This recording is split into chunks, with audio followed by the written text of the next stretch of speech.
welcome to episode 46 of the Collecting Confidant with your host GunstarHero. And I'm back this week with a trio of puzzle adventure games. That's this week's theme.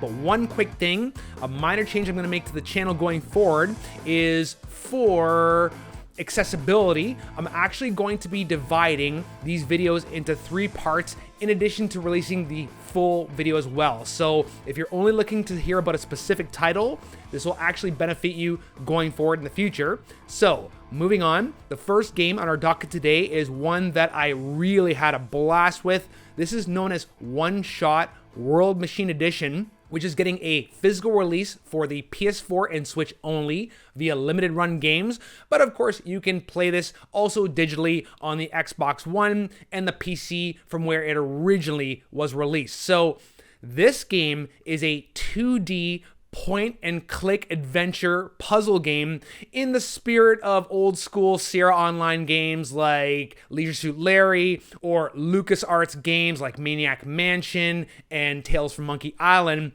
But the cool thing about this game is that it also has a meta-narrative feature in the sense that it's a game within a game within a game and is very self-aware and breaks the fourth wall consistently. So let's set this up very quickly. You play as this young child. We don't really know if it's a boy or girl named Nico, who wakes up in a mysterious world and encounters this computer that itself contains its own self-contained world. So by interacting with this computer, you learn that you are the savior and have to restore the lost son to this barren landscape by going on a pilgrimage to a tower and replacing the sun.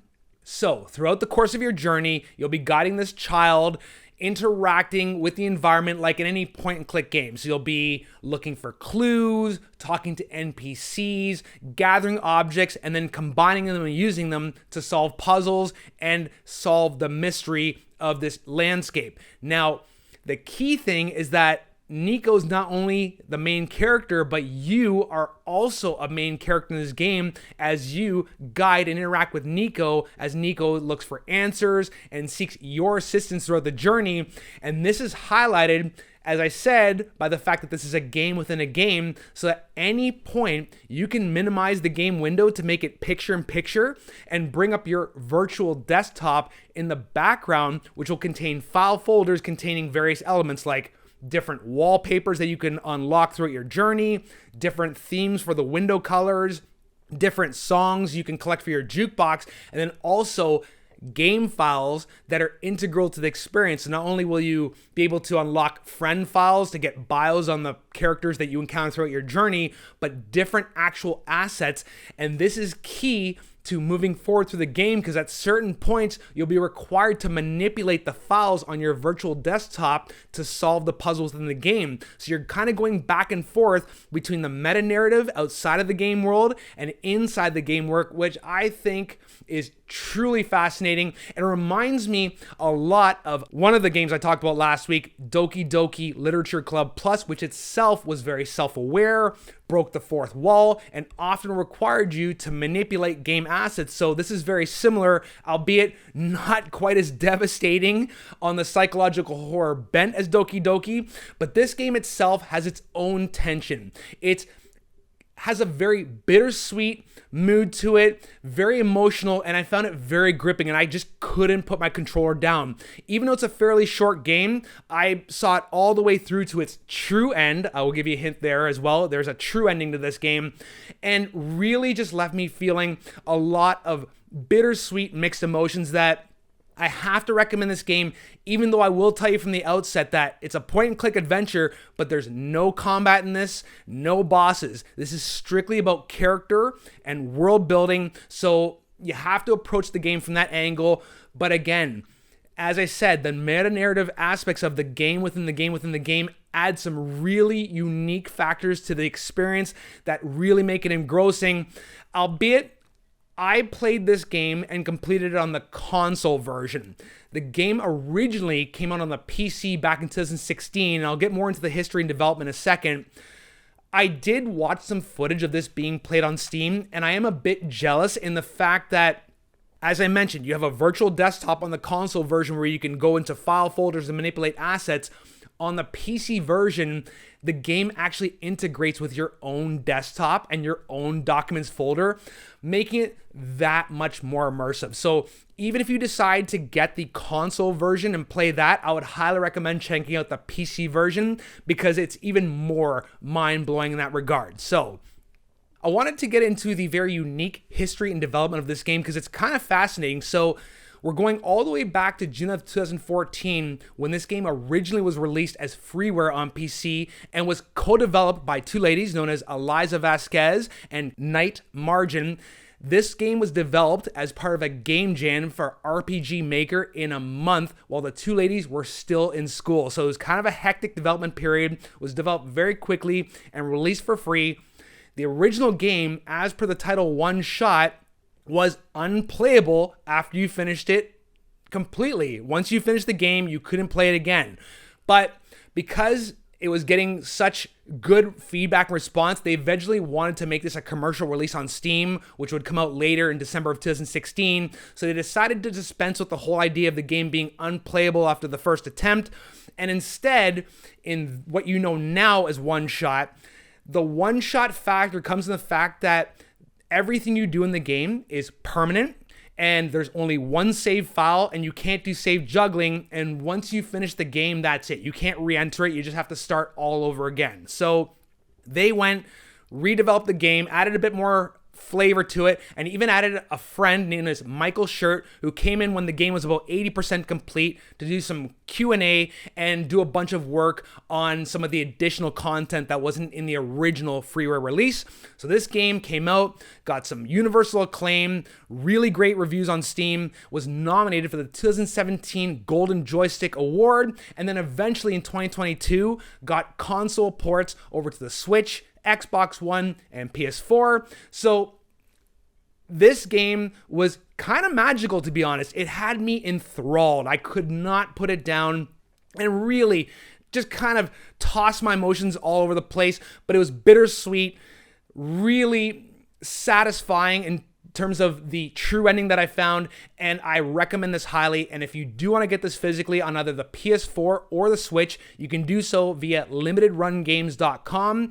It's in two versions. There's a standard and a collector's version. The standard version goes for $34.99 US, whereas the collector's version goes for $84.99 US, and it's going to include a big box, a CD soundtrack, an acrylic lamp, and a few other collectibles. So the deadline for this one is Sunday, May the 14th at the standard limited run deadline of 11:59 p.m. Eastern Standard Time. Make sure you keep this one on your list because it's definitely worth your time. Stay tuned for part 2 where we're going to be coming back with another puzzle adventure game. Something a bit lighter and a bit more fun. A remake of something from the PS2 generation that I have so much nostalgia for. I can't wait to talk about this one. Stay tuned. And we're back on part 2 of episode 46 of the Collecting Confidant with your host, GunstarHero. This week's theme being puzzle adventure games. And the second game on our docket today is something that I'm pretty stoked about because this is bringing me back to 2005, tapping into my nostalgia feels from the PS2 era.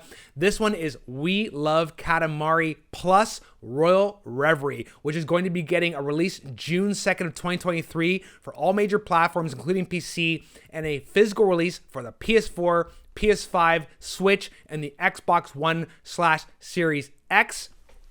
This game is such a blast. And I'm going to give you a brief summary if you have been living under a rock and have never played Katamari since its first inception back in 2004 as Katamari Damacy on the PS2, a beloved cult hit created by Keita Takahashi, who then made the sequel, We Love Katamari, as fan service in 2005. And then after he left Bandai Namco, they realized how popular the IP was. So you have endless spin-offs on the PSP, the PS Vita, Xbox, and so on and so forth.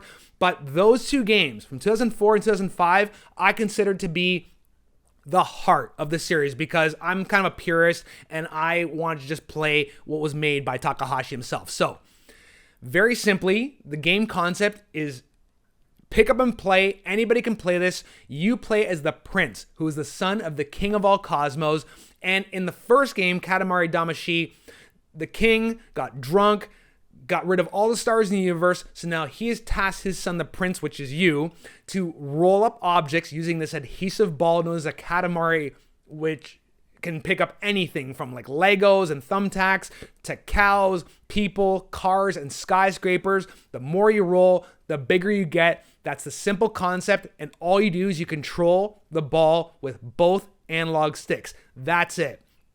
This is why the game was so beloved, not only for its zany, quirky humor, its bright and colorful graphics, its wonderful soundtrack, but just the fact that it's so easy to jump into and it just gives you a laugh. It has this zen vibe. So yes, the game can get challenging at some times when it has like a time limit or a certain list of objects you have to collect, but then there are other levels that simply just allow you to play, roll around, get bigger, and it really just feels relaxing, especially when you couple it in with the gorgeous soundtrack, which features all these different singers from around Japan using light jazz, lounge music, pop, and hip hop. It truly creates this wonderful, unique experience that I can understand why it's become such a cult hit phenomenon over the years. So now we get the remaster of the second game, and in fact, the first game, Katamari Damacy, also got a remaster known as Katamari Damacy Reroll. The reason I'm bringing this into the fray is because we don't know much about the gameplay improvements for We Love Katamari Plus, so I'm going to make some healthy assumptions based on my experience with the first game's remaster to make a few hypotheses about how the sequel remaster is going to play. Firstly, before we get into some of the features with the sequel, let's set up the sequel in relation to the first game. So the sequel basically retains the same gameplay elements as the first game. You roll around, make your ball bigger, and eventually you create new stars within the sky to replace the ones that were lost. But the difference with the second game is now you're actually doing it for the fans. So the story goes is that the king and the prince have become famous from the first game, have developed this loyal following. So now all these fans are coming in making requests for all these Katamari that you need to roll up to add additional stars in the cosmos. And there were a few things that they added to the second game that weren't in the first. Now, firstly, and most importantly, in the first game, yeah, most of the game can be played solo, but there was also a 2-player split screen versus mode. They bring that back into the second game, but then they also add a single screen co-op mode where you and a friend each take control of one of the analog sticks, and you can basically imagine some of the zaniness that's going to ensue. So they added that feature to the game. In addition, when you roll up some of your cousins, you can now play as them as well, so that's another welcome feature. But overall, the game remained intact, albeit it became a lot bigger, and there were even some really cool, unique things that weren't in the first game, like different Katamaris. Specifically, one of my favorites was the fact that in one level you can roll around as a sumo wrestler, collecting food, making him fatter to eventually fight another sumo wrestler. Or then there are these wonderful cerebral experiences like the Firefly level, where you literally roll around collecting fireflies, all set to this Japanese ballad, and just I felt so at peace playing this. Man, you can tell that I just love these Katamari games, especially when I need something light and easy to play where it doesn't need a lot of thinking and I need a good laugh. This is always one of my go-tos, so I'm so happy to see the second game, which I think is superior to the first one, getting the remaster. So now, let's talk about some of the stuff that's being added to We Love Katamari Plus Royal Reverie that wasn't in the original PS2 version, and which is going to make it even better than the first game's remaster, because essentially Katamari Damacy Reroll was just an upgraded port with HD visuals and better controls. I'm going to highlight that. Better controls. Going back to the PS2 version, which I played of We Love Katamari for this video, I found the controls to be very stiff, which even in the past, I kind of complained about that. Yes, the game was fun, but turning was a bit slow, and it felt like you really had to jam on those analog sticks to really do anything. That was resolved in Katamari Damacy Reroll, which is just quicker, more fine-tuned, more accessible, and just feels better to play. But now, the sequel, We Love Katamari Reroll Plus, is going to add even more features. Most notably, it's going to add the Royal Reverie part of the game, where it's additional stages where you get to play as the young version of the king and see more of the backstory with some new challenges. So that is the part that's got me most excited for the expanded content. But then, in addition to the updated graphics and the tighter controls, there's also going to be some other welcome quality of life improvements. Most notably, in the select meadow, where you meet all your friends and travel around to get the missions, there's going to be a quick select, so you can choose your mission a lot more efficiently. Even better than that, there's now going to be a new navigational function that will actually show you where your goal or the exit of the level is, whereas in the PS2 game, sometimes I found it a little bit frustrating. If I hadn't memorized the level, I'd run out of time before getting to the goal. That's going to be resolved by adding that navigational function. And then on top of that, there's going to be a jukebox mode where you can pick and choose the songs you want to be having played during the game. And then also there's going to be a selfie mode if you're into taking snapshots. But one of the biggest additions on top of the additional content is that they're bringing back a fan favorite feature from the first game known as the Eternal mode, where you just turn off the clock and just roll to your heart's content. So I am so giddy about this getting a remaster, because I think that We Love Katamari, even though it was very similar to the first game, was just superior, and I'm glad to see getting the HD treatment with all the new features. And if you're interested in picking it up, it is coming out June 2nd, 2023, physically for the PS4, PS5, Switch, and the Xbox One/Series X. Now, I do have to add an asterisk to this, because when I was looking through all the North American retail sites, I only saw listings for the Switch, PS5, and Xbox. I did not see the PS4, and I had to go all the way to Play Asia to be able to order a PS4 version of this. So just mind you, if you are looking for a last-gen version of this on PS4, you may have to import it, but otherwise, all the versions are retailing for $29.99 US, which is a steal, considering how much fun you're going to have with this, how much content is packed into this. So I highly recommend this one from a nostalgic point of view. This game still feels as fresh as it did back in 2005. Stay tuned for part 3. We're coming back with one more puzzle adventure game that was heavily influenced by Katamari. You won't want to miss this one. Stay tuned. We are back on part 3 of episode 46 of the Collecting Confidant with your host, GunstarHero. This week's theme being puzzle adventure games.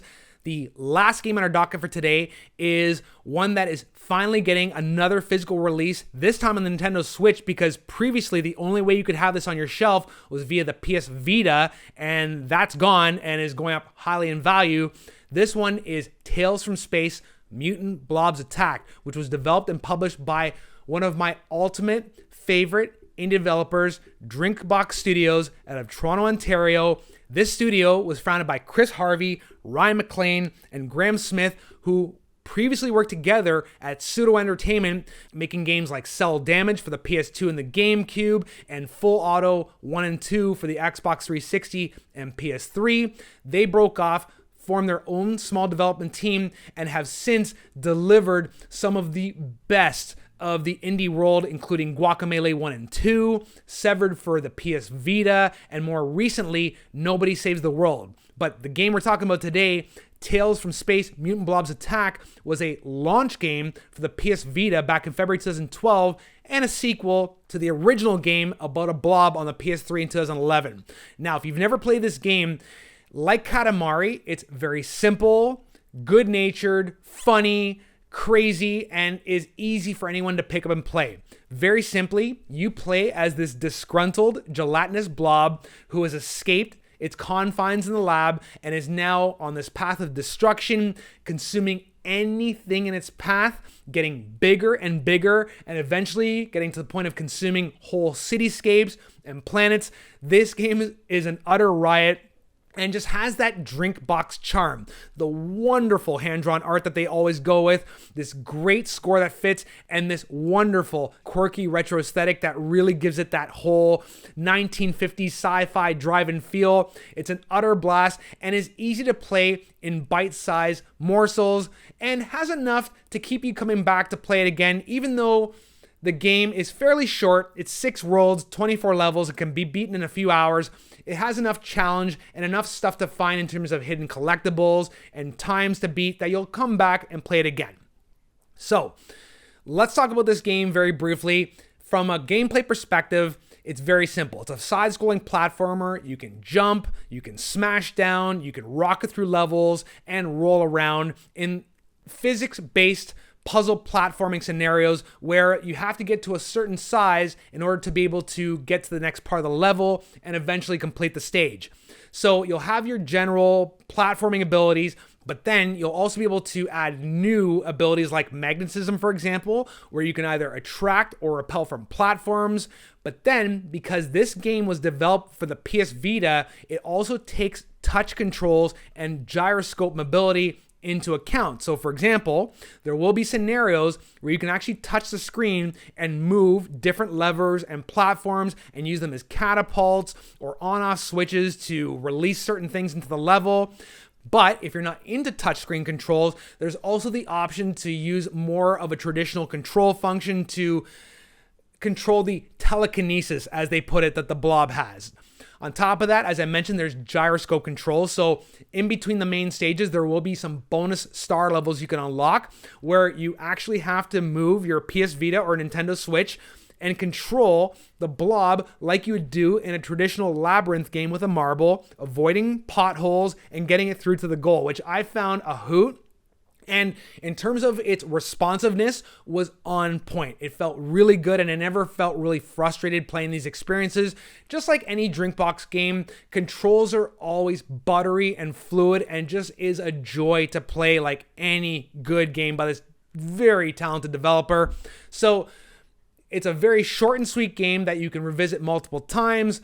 I found a lot of charm in it, and thankfully, it is getting another physical release on the Switch, because if you want to go back and get the Vita version, there were only a limited number made back in the day, so to get that one now, you're going to pay a minimum of $70 US on eBay, whereas the Switch version is going for $29.99 US via limitedrungames.com. The pre-orders close Sunday, May the 7th, 2023 at 11:59 p.m. Eastern Standard Time. And again, if you've played games like Katamari and you're looking for something kind of brainless, zen-like, and just fun to get into that'll have a few laughs, I would highly recommend adding this to your shelf. You've been watching episode 46 of The Collecting Confidant with your host, GunstarHero. Make sure you like and subscribe, and we'll see you in the next one. Later, Game Chasers, and peace.